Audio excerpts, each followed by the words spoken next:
Hey, it's Brad from Coop Dreams. Do you like chickens, turkeys, cows, goats, horses, organic gardening, or bees?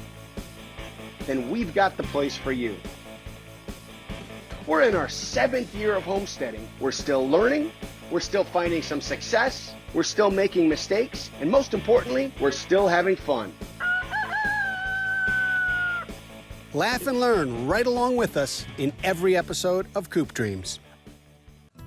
For us, this crazy journey started with an interest in living more sustainably and knowing where our food was coming from. But now, it all felt so very much more important.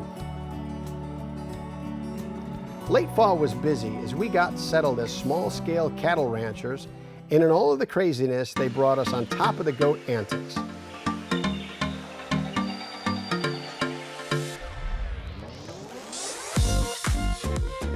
Coop Dream University was launched, and Teaching Tuesdays were filled with poultry vets, cooking segments, equine talk, as well as the fun and knowledge of our top Coop Camp speaker, Dwayne Lockhart from Neutrino.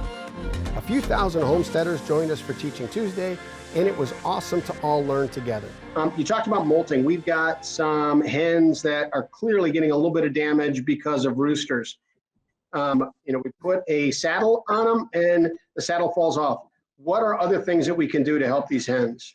Well, the answer to all questions in life is get more chickens, Brad.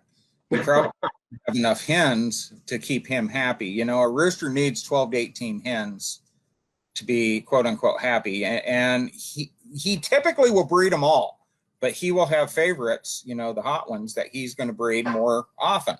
So if you only have that minimum, like down around 12, you're going to have a couple of those girls are going to, the term is over mounting. I call it too much loving. And they actually can tear up the hens' backs, and they can actually get stressed out where they stop laying. I do have a stupid story that goes with this. Bring it. So we had a hen, I don't know why, but man, he would not leave her alone. And he had like 16 hens. He would not leave this girl alone. So we went and bought one of the saddles. I kind of wanted to try it. I bought it off of eBay. And my wife says, what color do you want? And they had all these different colors. And I go, oh, give me the camo one. So we have this camo saddle on this chicken. Well, my neighbor is in the National Guard. And he's saying, he goes, oh my God, what's going on with that chicken with the camo vest? And I said, oh, Neutrina's experimenting with poultry in combat zones. And he goes, really? And I go, no. He didn't talk to me for about 6 months after that. Brilliant. In addition, our friends at Hoover's Hatchery put together an awesome team for a cool new educational site called Flock Journey, a free-to-use resource for all of us with Hoover's, Mother Earth News, Bells for Milling, and Coop Dreams, all sharing content and knowledge. To help the bees get ready for a frigid winter, we did not harvest any honey, but decided to reposition the frames to get those with honey closer to where the bees were clustered in the hopes it could help them from starving over the winter. Yeah, I got honey and brood on this one. Same on the back side, honey and brood.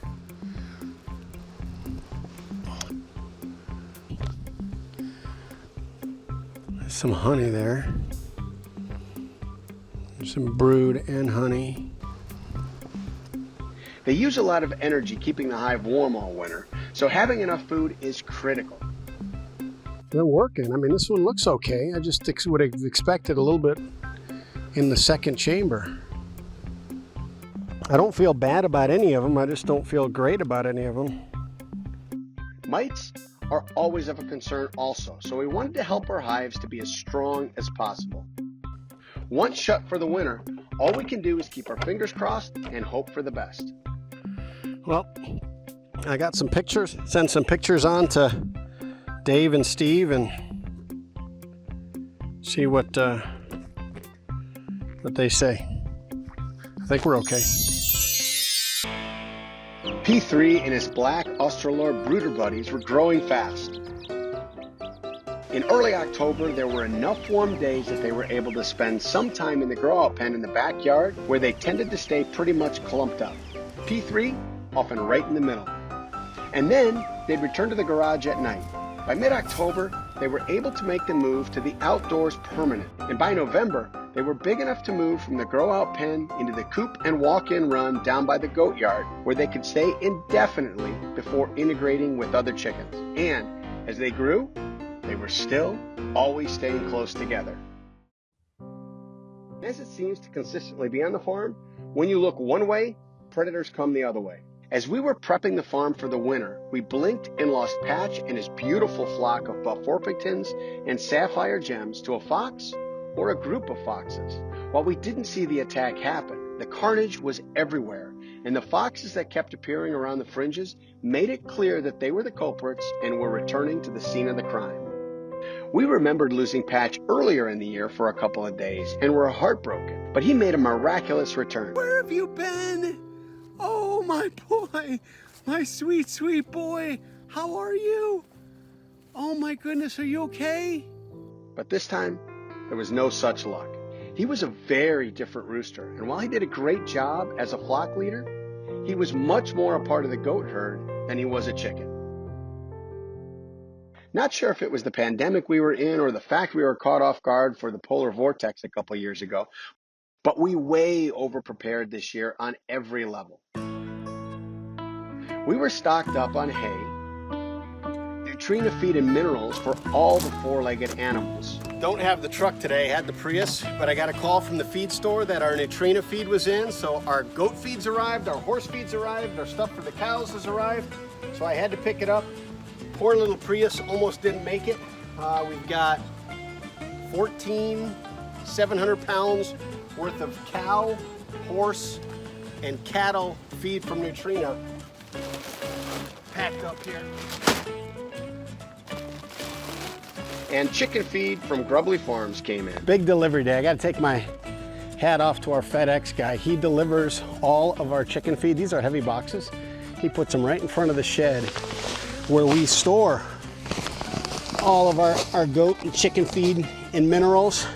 But pretty excited about this. We got Grubbly Little Pecks to start our grower feed from Grubbly's. Exciting part about it is it's plant-based and insect-based, which is exactly what chicks eat. There's no corn, there's no soy, and there's no fish meal. In fact, every bag recycles 42 pounds of food waste from going into the dump and releasing gases and toxins into the atmosphere, and also saves 12 pounds of fish per bag. So it's got vitamins, it's got probiotics, and it's non-GMO, all natural. We were ready for anything and everything winter could throw at us. We are a family of introverts, and we did just fine with the stay-at-home restrictions of the pandemic. In fact, it gave us a glimpse of what retirement might look like. There's never a shortage of items on a homesteader's to-do list, and there are always fences to be fixed. With that, we were living what our future lives might look like. Yellow goats. And it wasn't half bad. I do not have treats, so sorry to disappoint you.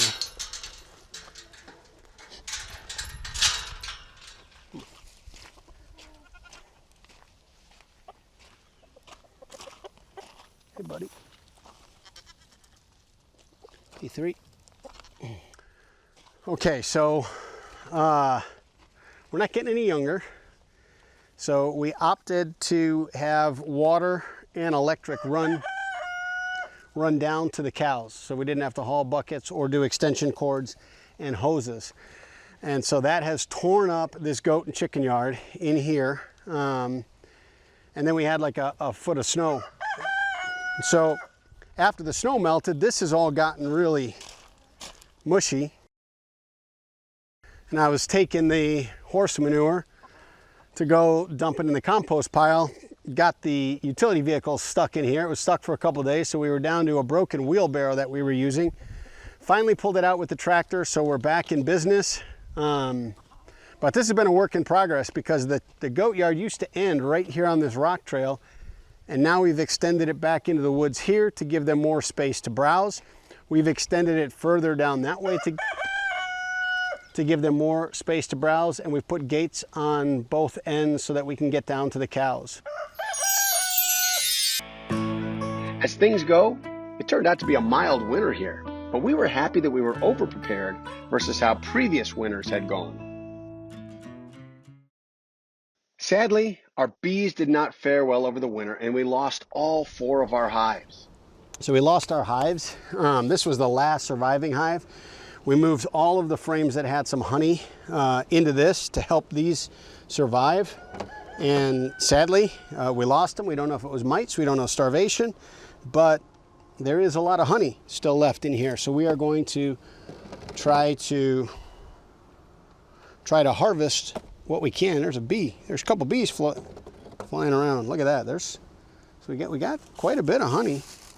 I don't know whose bees floating around here, but we got a couple maybe trying to move in. Maybe we got new bees just moving in, checking out the neighborhood. Okay, so we got to go. I have to go take these, and I have to hide them because the bees from the neighbors, robber bees, will come to steal all of this honey before we can harvest it.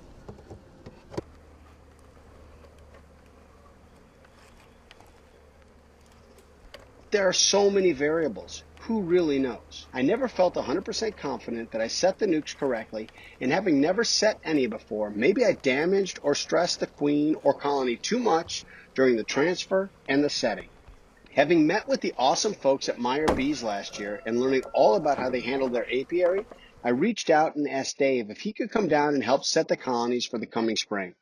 Not to get out of work, I promise, but I do learn better by watching, and I felt more comfortable having a seasoned beekeeper lined up to get us off on a solid start this next time around. We set up a delivery date for springtime. To be ready, I needed to prep the hives by removing all the frames so I could spray and clean out each hive, including the hive beetle trays, so they would be ready to give the new colonies a nice new home. And there were several frames that I could harvest a little bit of honey and wax from. Even when winter isn't officially over, spring-like temperatures do weird things with one's brain, and chicken math hit pretty soon after the snow melted. Can you find your egg? Yep, that's yours. We were a few months away from gearing up for the annual Brinzy Earth Day hatch-along, but I couldn't wait any longer, and we hit the farm store for more of our favorite breeds of Buff Orpingtons and Sapphire Gems.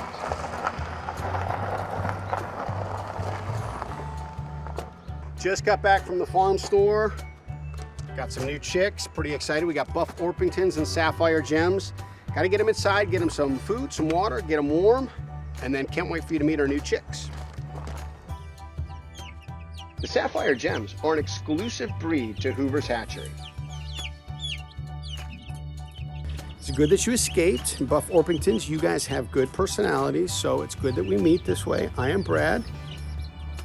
Okay, you can introduce yourself later. Okay, but right now, it is time to go back with your buddies. We felt sure the warm weather would allow us to get these chicks into an outdoor grow-out pen sooner rather than later. But the spring was fickle, and with the exception of a few hours outdoors on nice days, they remained in the garage longer than we, and they, would have liked. Once these new chicks moved outside, brooder space opened up in the garage, and so we thought we'd do a practice incubation in order to be fully ready for the Brinzy hatch-along, so we set some more eggs. If chicken math wasn't enough, we started looking at getting back into turkeys. We truly loved our rescue turkey Charlie and began researching breeds. We found a heritage breed, which we liked because of their temperament, history, and intelligence, and so we ordered a bunch. Turkey poults are really difficult to raise as they do not figure out how to eat and drink as easily as chicks do. And they can often starve to death right next to their feeder or freeze to death next to their brooder lamb. Hatcheries often toss in a chick or two to help teach the turkeys the basics of survival. So, not only do we now have 8 turkey poults that all survived, but we had 5 additional professor chicks that were their teachers. Once we knew that everyone knew where the food, heat, and water were, we moved the chicks to a separate brooder. While chicks raising turkeys is a pretty cool concept, they do require different protein levels in their feed. And as soon as we knew all could survive, we got them both on their correct feed. Spring is a busy time every year for everyone, but for farmers and homesteaders, it can be overwhelming. We had chicks brooding, eggs incubating, turkey poults growing, cows, goats, and horses being cows, goats, and horses. We were prepped and ready for new bees coming, and now it was time to get the garden prepped for spring planting. Come on. Okay. That's a good girl. That's a good girl. I know. I'm going to till this all up, and you get some worms, and you get some fresh bugs, okay? I'll make sure I keep the good bugs for you. So this is Stormy. Stormy, she's got to have some relation to Pokey because of her little bearded cheeks. But she's a cuddler. She likes to cuddle, and we thought we were going to lose her this winter. She had suffered a raccoon attack, had a big gash down her back, was trapped between a couple boards in a pallet when we found her. We had to dislodge her, and she couldn't walk for a while, and kept her on the back porch. We kept treating it with poultry wound spray from Rooster Booster, and then slathering in some green goo, animal salve, and you can't even tell. If you take a look at those pictures from, I don't know, 5-6 months ago, can't even tell. She's a strong girl. She's a strong girl. So now we are going to till the garden and get it ready. Eventually I'll bring in some compost, till in the compost. We're gonna tarp it, try and keep the weeds down. So we're gonna take care of those things. Look to hopefully plant here in about a month. That's the plan. Okay, girl? All right, good. All right, girl. Okay, so we gotta get rid of some tomato cages, gotta get rid of our potato harvester, and then probably get rid of these sunflower sticks. And then we can till. Well, that's not a good spot.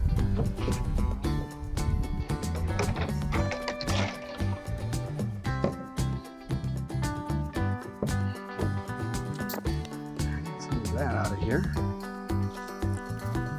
And not yet, the bugs are coming in a second, girls.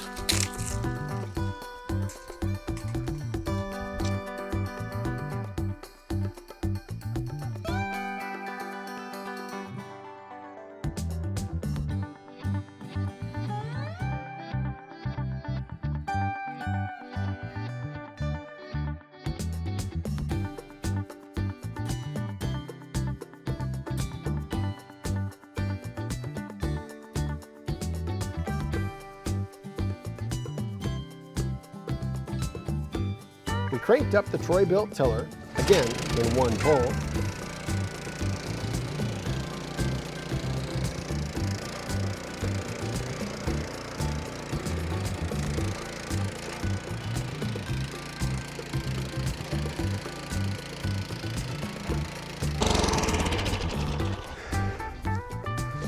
Can't even imagine what it was like when you did that with an ox and a yoke and a big blade. But now we got some worms. The chickens are gonna come, chew through this. We will put some compost on it, till it in a little bit later. And gonna, hey, look, see? They're coming. Get the bugs. Get the delicious bugs. Oh, here they come too. Everybody. It's like an old country buffet.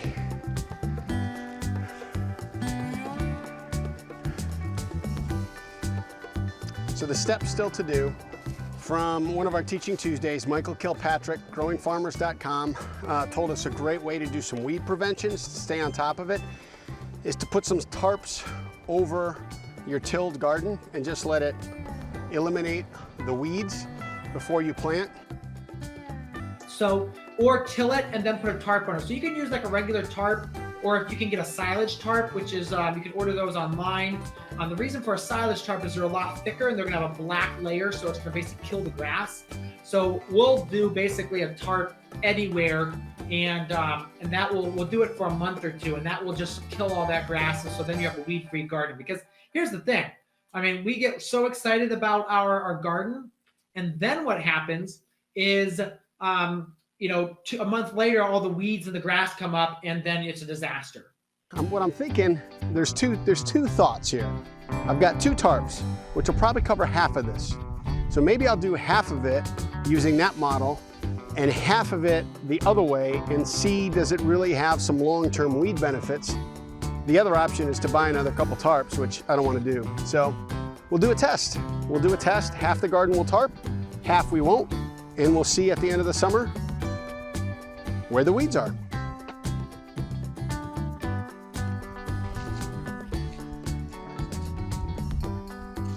It's not bad.